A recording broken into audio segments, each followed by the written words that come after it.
Үүссэн хэрнээ тэтгэмжээ авч чадахгүй байна. Сүүлийн 3 сарын хугацаанд хөөцөлтөд мөнгө нь орчихгүй байна.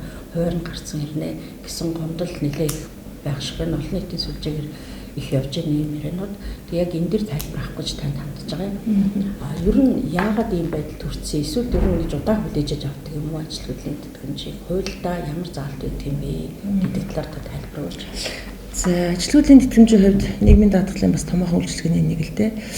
За, энэ жилийн хувьд бид нар эхний 10 сарын байдлаар 28.2 мянган хүнд хүний одоо ажилтнуудын тэтгэмж 154 төгрөг одоо олгосон юм дүнтэй байгаа. За, энэ тоонд үндсэндээ 9 сарыг дуустал хугацааны одоо ажилтнуудын тэтгэмжийг бол бүрэн олгосон гэж ингэж үзэж байгаа. За, энэ жилийн хувьд бол нийгмийн даатгалын сангийн 2025 оны төсвийн хуулиар баталснаар бид ажилтнуудын даатгалын санд 162 тэрбум төгрөгийн орлого оруулна. За, эргээд 161 тэрбум төгрөгийг даатгуулагчдад бол ажилтнуудын тэтгэмж зориулж одоо зарцуулнаа.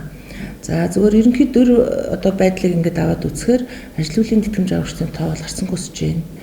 За, 9-өөс 10 сарын 9 сарын мэдээ 10 сарын мэдээ хоёр ингээд аваад үзэхээр 4000 гаруй хүнээр бол ажилтнуудын тэтгэмж авагчдын тоо бол нэмэгдээд байна. За, өнгөрсөн оны үетэй харьцуулахад мөн одоо 4000 гаруй одоо хүнээр нэмэгдсэн тийм ээ. Өөрөөр хэлбэл ажлыг болж байгаа хүний тоо бас харьцангуй өсөх юм хандлагатай байна. За, нөгөө талаас ажилтнуудын одоо тэтгэмжийн хэмжээ маань өөрөө тухайн ажилгүй болсон даатгуулагчийн сүүлийн 9 сард авсан цалин хөлсний хэмжээтэй шууд хамааралтай байдаг. Тэгэхээр энэ цалин хөлс маань өөрөө одоо энэ жилийн хувьд бол одоо төрийн албан хаагчдын цалин нэмэгдсэнтэй холбоотой аж ахуйн нэгж байгууллага мөн одоо цалингаа нэмсэн. За, 4-р сарын 1-ээс хөдөлмөрөөсөө доод хэмжээ 792 мянган төгрөг болсон. Тэгэхээр энэ бүх орлогууд маань нөгөө тэтгэмж бодох тэр одоо дундад цалинд ороо явдаг учраас тэтгэмжийн хэмжээ бас харьцангуй өндөр байгаад байна. За, энэ жилийн хувьд бид нэр дундаж тэтгэмжийг авахд нэг хүн одоо дундаж тэтгэмж 5.7 сая төгрөгийн тэтгэмжийг бол ажилтнуудын даатгалын сангаас авч байна. Ийм одоо дүнтэй байна. За, ямар ч байсан ажилтнуудын даатгал гэдэг маань өөрөө албан журмаар одоо юу гэдэг ажил хөдөлмөр эрхэлж байгаа хөдөлмөрийн гэрээгээр ажиллаж байгаа хүмүүс ажил олгогч ажилтан хоёр талаасаа төлдөг ийм даатгалын сан байгаа. За, тухайн одоо жил сардаа төлөх шимтгэлийн орлогоор эргээд ажилтнуудын тэтгэмжээ санхүүжүүлээ явдаг. За, энэ жилийн хувьд бол энэ одоо хүчин зүйлүүдээс гадна аж ахуйн нэгж байгууллагууд маань нийгмийн даатгалын шимтгэлийн ихэнх хэмжээний өртөө байна.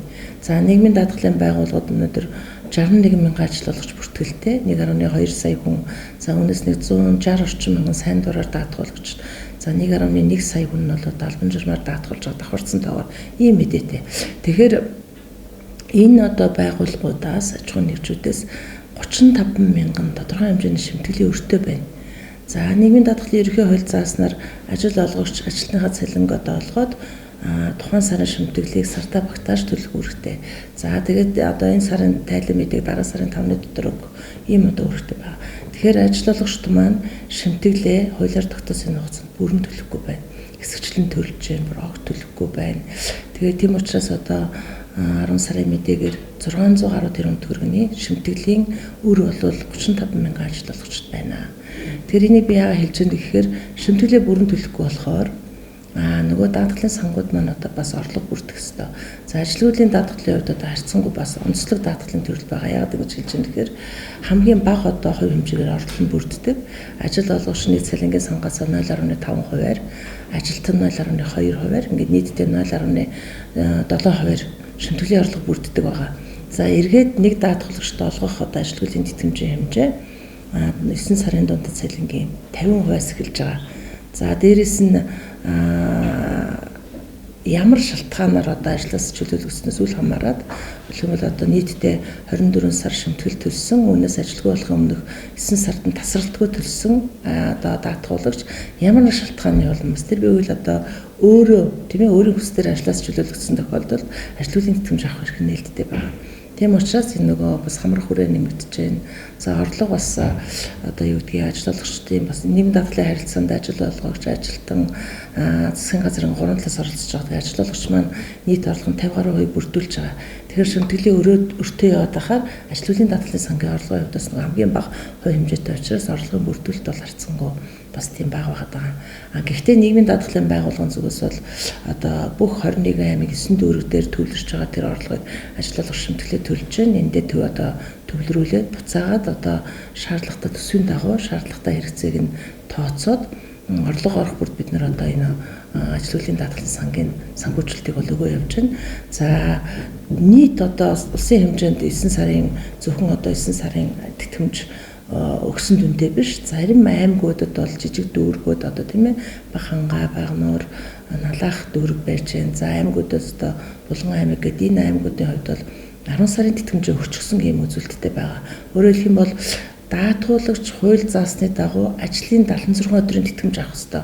За энэ маань хойнлын хоног руу шилжүүлэхээр 3 орчим сарын тэтгэмж байгаа юм. Тэгэхээр энэ тэтгэмжийг сардаа нэгээс доошгүй одоо өгнө гэсэн хуулийн зохицуулалтаа.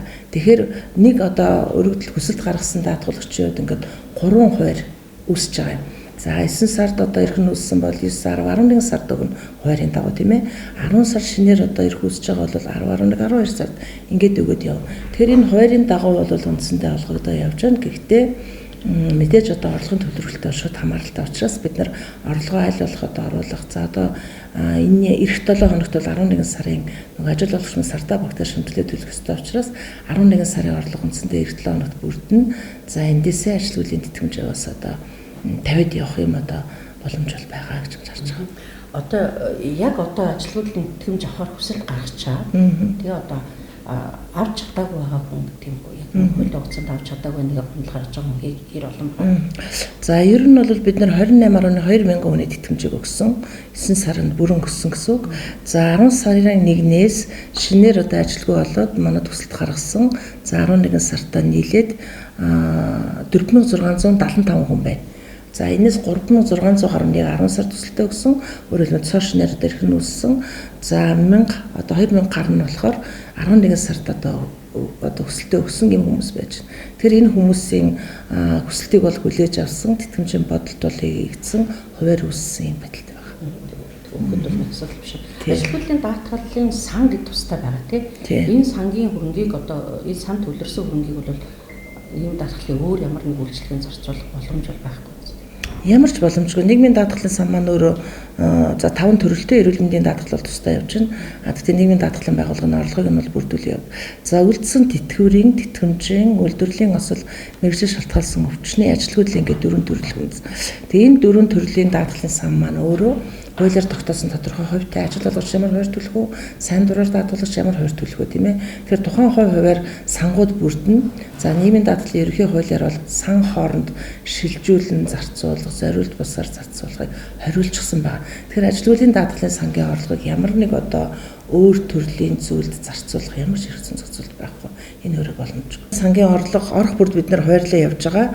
За яг өнөөдөр одоо 11 сарын 25-ны өдөр нийтдээ 3.2 тэрбум төгрөгийн санхүүжилтийг нийгмийн даатгалын ерөнхий газраас аймаг дүүргүүдийн нийгмийн даатгалын байгууллагуудад хуваарлсан. Тэгэхээр энэ мөнгө одоо нөгөө хүсэлтэд илэрхийлсэн даатгалагчдын тансанд орох нь бол орох боломж бол бүрдсэн.